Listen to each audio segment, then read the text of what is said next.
అశ్వ సంవత్సరంలో కైలాస యాత్ర Sri Gayatri tours and travels 8977349696. మహారాష్ట్రలో ఘోర అగ్ని ప్రమాదం చోటు చేసుకుంది. ఎస్బీఎల్ కంపెనీలో భారీ పేలుడు సంభవించింది.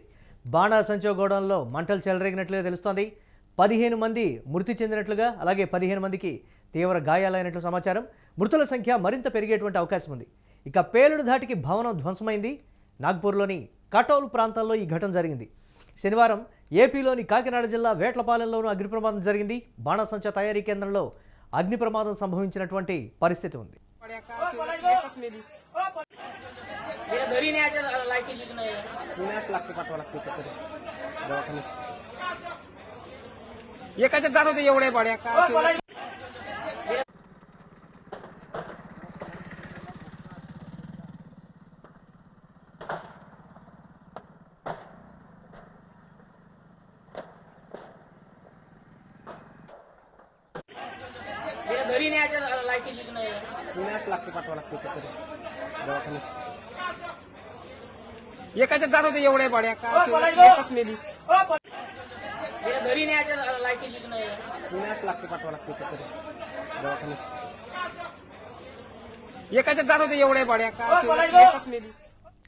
రైట్, మహారాష్ట్రలోని నాగ్పూర్లో జరిగినటువంటి ఈ బాణాసంచా పేలుడు తయారీ కేంద్రంలో జరిగినటువంటి అగ్ని ప్రమాదానికి సంబంధించి మరిన్ని అప్డేట్స్ మా కరెస్పాండెంట్ భరత్ అందిస్తారు. భరత్, ఆంధ్రప్రదేశ్లోని కాకినాడ జిల్లా వేట్లపాలెంలో జరిగినటువంటి ఘటనని మర్చిపోకముందే దేశంలో అంటే మరో రాష్ట్రంలో చోటు చేసుకున్నటువంటి ఈ అగ్ని ప్రమాదం, అంటే ఈ అంశంగా అందరూ ప్రధానంగా చర్చించేది ఏంటంటే అనుమతులు లేవా, లేకపోతే సరైనటువంటి సేఫ్టీ మెజర్మెంట్స్ వాళ్ళు తీసుకోవట్లేదా అనేది కూడా ప్రధానంగా వస్తున్నటువంటి డిస్కషన్. ఏంటి అక్కడ ఘటనకు సంబంధించి ఎంతమంది చనిపోయారు, ఎంతమంది గాయపడ్డారు, వారి పరిస్థితి ఏంటి, అప్డేట్స్ ఏంటి, ఓవరాల్గా ఈ పరిణామాలు ఎలా చూడాలంటారు? వరుస 2 రోజుల్లో జరిగినటువంటి పరిణామం. ఆంధ్రప్రదేశ్ కాకినాడ జిల్లాలో ఏదైతే వేట్లపాలెంలో జరిగినటువంటి భారీ పేలుడుకు సంబంధించి 22 మంది మృతి చెందినటువంటి ఘటన మరొక ముందే మహారాష్ట్రలో నాగపూర్లో ఉన్నటువంటి ఓ ప్రాంతంలో ఏదైతే పేలుడు పదార్థాలు తయారు చేసేటటువంటి ఎస్ఎల్బి ఎనర్జీ లిమిటెడ్ కంపెనీలో జరిగినటువంటి ప్రమాదంలో సుమారుగా 15 మందికి పైగా మృతి చెందినటువంటి పరిస్థితి కనిపిస్తుంది. సుమారు 20 మందికి పైగా తీవ్ర గాయాలు అయినట్టుగా సమాచారం అందుతున్నటువంటి పరిస్థితి కనిపిస్తుంది. మరి ముఖ్యంగా ఈ ప్రమాదానికి సంబంధించినంత వరకు కూడా పూర్తిగా ఆ ప్రాంతం 3 అంతస్తుల భవనం ఉండడం, భవనం కూడా కుప్పకూలిపోయినటువంటి పరిస్థితి. సుమారుగా అక్కడ ఉండేటటువంటి పేలుడు పదార్థాలకు సంబంధించినంత వరకు కూడాను బ్లాస్టింగ్స్, అదేవిధంగా డిటోనేటర్లు కూడా అక్కడ తయారు చేసేటటువంటి పరిస్థితి ఉంటుందంటే అక్కడి నుంచి నాగపూర్ నుంచి వివిధ ప్రాంతాలకు తరలించేటటువంటి ప్రక్రియ. పెద్ద ఎత్తున ముడి పదార్థాలు ఉండేటటువంటి పరిస్థితి, అంటే కెపాసిటీకి మించి ముడి పదార్థాలు ఆ ఏరియాలో ఉన్న ఎస్ఎల్బి కంపెనీలో ఉన్నాయంటూ కూడా ప్రాథమిక అంచనా వేస్తున్నటువంటి పరిస్థితి అయితే కనిపిస్తా ఉందని చెప్పొచ్చు. మరి ముఖ్యంగా అగ్ని ప్రమాదం సంభవించిన వెంటనే స్థానికంగా ఉన్నటువంటి ఇళ్లకు కూడా పేలుడు దాటికి బీటలు వాలినటువంటి పరిస్థితి. స్థానికులు సమాచారం ఇవ్వడంతో ఒక్కసారిగా పోలీసులు, ఫైర్ అండ్ సేఫ్టీ అధికారులతో పాటుగా అక్కడ ఉండేటటువంటి సహాయక చర్యలకు సంబంధించినంత వరకు సహాయక చర్యలకు కూడా పెద్ద ఎత్తున అక్కడ చేరుకున్నటువంటి పరిస్థితి.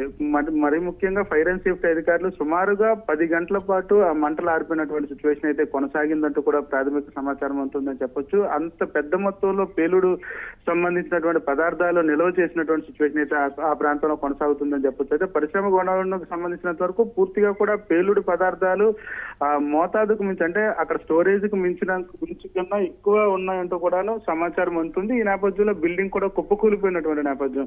సుమారుగా 7 గంటల పాటు ఫైర్ ఇంజిన్లు అక్కడ మంటలు ఆరిపోయేటటువంటి ప్రయత్నం చేశాయంటే ఆ పేలుడు దాటి ఏ స్థాయిలో ఉంది, అక్కడ ప్రమాదకరమైనటువంటి ఈ పదార్థాలను, ఏదైతే పేలుడు పదార్థాలను స్టోరేజ్ ఎలా చేశారనే దానిపై కూడా ప్రాథమికంగా అక్కడ అంచనా వేసే పరిస్థితి కనిపిస్తా ఉందని చెప్పాల్సినటువంటి పరిస్థితి కనిపిస్తా ఉంది. మరి ముఖ్యంగా ఏదైతే ఫైర్ అండ్ సేఫ్టీకి సంబంధించిన అధికారులు కానీ ఒకవైపు పోలీసులు కూడా ప్రాథమిక విచారణ చేస్తున్నటువంటి సిచ్యువేషన్ అయితే కనిపిస్తుంది. ఇప్పటికే ఘటనకు సంబంధించినంత వరకు మహారాష్ట్ర ప్రభుత్వం స్పందించింది. అక్కడ జరిగినటువంటి ఘటన హృదయ విదారకమైనటువంటి ఘటన, చనిపోయినటువంటి కుటుంబాలకు ప్రగాఢ సానుభూతి తెలిపినటువంటి సిచ్యువేషన్. అయితే ఇదంతా ఒక సైడ్ చూస్తే మరొక కోణానికి సంబంధించినంత వరకు ఇంత పెద్దంలో పేలుడు పదార్థాలను నిల్వ చేసేటటువంటి పరిశ్రమలు పాటించాల్సినటువంటి సేఫ్టీ మెజర్మెంట్స్ పాటిస్తున్నాయా లేదా అనే అంశంపై ఇప్పటికే అక్కడ ఉన్నటువంటి మహారాష్ట్ర ప్రభుత్వం మిగిలిన పరిశ్రమలపైన రైడ్లు చేయాలంటూ కూడా అధికారులకు ఆదేశాలు జారీ చేసినటువంటి పరిస్థితి.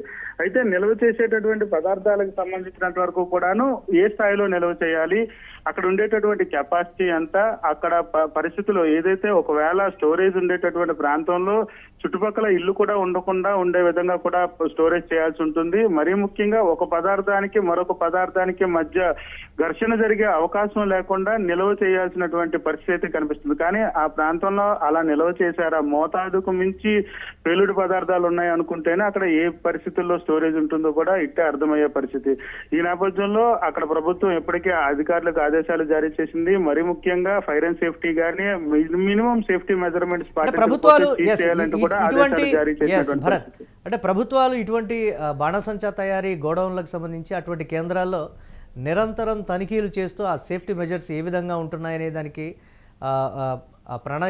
దానికి సంబంధించి ఎలా ఉంటున్నాయని చెక్ చేయడంలో కూడా విఫలమవుతున్నారు. కాబట్టే ఇదంతా చోటు చేసుకుంటుంది అనేటువంటి మాట. నాగపూర్కు సంబంధించి ప్రధానంగా అధికారులు ఇటువైపు తొంగి కూడా చూడరు, అనధికారికంగా దాన్ని నిర్వహిస్తున్నారు అని కూడా స్థానికులు కింద చెప్తున్నటువంటి పరిస్థితి. అంటే ఇక్కడ ప్రమాదం సంభవిస్తుందని మేము ఎప్పుడో చెప్పాము, కానీ ఏ అధికారి కానీ ప్రభుత్వాలు కానీ పట్టించుకున్నటువంటి పరిస్థితి లేదనేటువంటి మాట. ఈ కోణాన్ని ఎలా చూడాలంటారు? మెయిన్గా ఖచ్చితంగా పేలుడు పదార్థాలు నిల్వ చేసేటటువంటి కంపెనీలు కానీ తయారు చేసేటటువంటి పరిశ్రమలు, అంటే మరీ ముఖ్యంగా పరిశ్రమలకు సంబంధించినంత వరకు తయారీ విధానంలో కానీ వాటి నిల్వ చేసేటటువంటి పద్ధతుల్లో ఖచ్చితంగా నియమ నిబంధనలు పాటించాల్సినటువంటి పరిస్థితి ఉంటుంది. మరీ ముఖ్యంగా ఇళ్లలో ఏదైతే నివాస యోగ్యమైనటువంటి ప్రాంతంలో కాకుండా ఊరికి చాలా దూరంగా చుట్టుపక్కల ప్రాంతాల్లో ఎటువంటి జనసంచారము లేనటువంటి ప్రాంతాల్లో ఇటువంటి పరిశ్రమలు నెలకొల్పాల్సిన పరిస్థితి ఉంటుంది.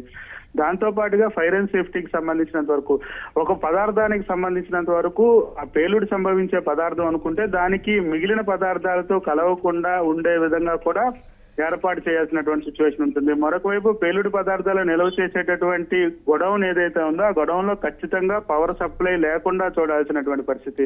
అలా అనేక నియమ నిబంధనలు ఉన్నటువంటి పరిస్థితుల్లో ఖచ్చితంగా ఈ పేలుడు సంభవించినటువంటి నాగపూర్ సంబంధించినంత వరకు ఈ పేలుడు ఘటనకు సంబంధించిన పరిశ్రమకు కనీసం అనుమతులు లేవు. దాంతో పాటుగా ఆ పేలుడు సంభవించేటటువంటి పదార్థాలు నిల్వ చేసే అంశంలో అజాగ్రత్త వహించడంతో ఇటువంటి ఘటన జరిగిందంటూ కూడా స్థానికులు వాపోతున్నటువంటి పరిస్థితి. మరీ ముఖ్యంగా అక్కడ జరిగినటువంటి ఘటన మరి ఇళ్ల మధ్యలో జరిగినటువంటి ఘటన కావడంతో చుట్టుపక్కల 1 కిలోమీటర్ రేడియేషన్ పరిధిలో ఉన్నటువంటి భవనాలకి బీటలు వాలినటువంటి పరిస్థితి. నిల్వ చేసినటువంటి భవనం పూర్తిగా శిథిలమైపోయినటువంటి సిచ్యువేషన్. మంటలు ఆరిపోయిన తర్వాత సుమారు 15 మంది మృతి చెందగా 20 మంది వరకు శతగాత్రులను చూసినటువంటి సిచ్యువేషన్. వాళ్ళందరినీ కూడా స్థానిక హాస్పిటల్ తరలించి మెరుగైన వైద్యం అందిస్తున్నటువంటి పరిస్థితి. అయితే ఈ నేపథ్యంలో భవనం కూలిపోయిన తర్వాత లోపల ఎంతమంది ఉన్నారో దానిపై రెస్క్యూ జరుగుతున్నటువంటి పరిస్థితి ప్రెజెంట్ అక్కడ అప్డేట్స్. భరత్, ఇక మహారాష్ట్రలో ఘోర అగ్ని ప్రమాదం అయితే జరిగినటువంటి బ్రేకింగ్ న్యూస్ చూస్తున్నాం. ఎస్బిఎల్ కంపెనీలో ఈ భారీ పేలుడైతే జరిగింది. బాణాసంచా గోడౌన్లో మంటలు చెలరేగినట్లుగా తెలుస్తోంది. ఈ నేపథ్యంలో 15 మంది మృతి చెందగా మిగతా 15 మందికి తీవ్ర గాయాల పాలైనట్లుగా తెలుస్తోంది. మృతుల సంఖ్య మరింత పెరిగేటువంటి అవకాశం ఉందని సమాచారం. పేలుడు ధాటికి భవనం పూర్తిగా ధ్వంసం అయిపోయింది. నాగ్పూర్లోని కటౌల్ ప్రాంతంలో ఈ ఘటన జరిగింది. శనివారం ఏపీలోని కాకినాడ జిల్లా వేట్లపాలెంలోనూ జరిగినటువంటి అగ్ని ప్రమాదానికి సంబంధించి ఇప్పటికే అధికారులు అయితే చర్యలు తీసుకుంటున్నటువంటి పరిస్థితి. ఈ ఘటన మర్చిపోకముందే మరో బాణాసంచా తయారీ కేంద్రంలో కూడా అగ్ని ప్రమాదం చోటు చేసుకోవడం కింద కలకలం రేపుతున్నటువంటి పరిస్థితి.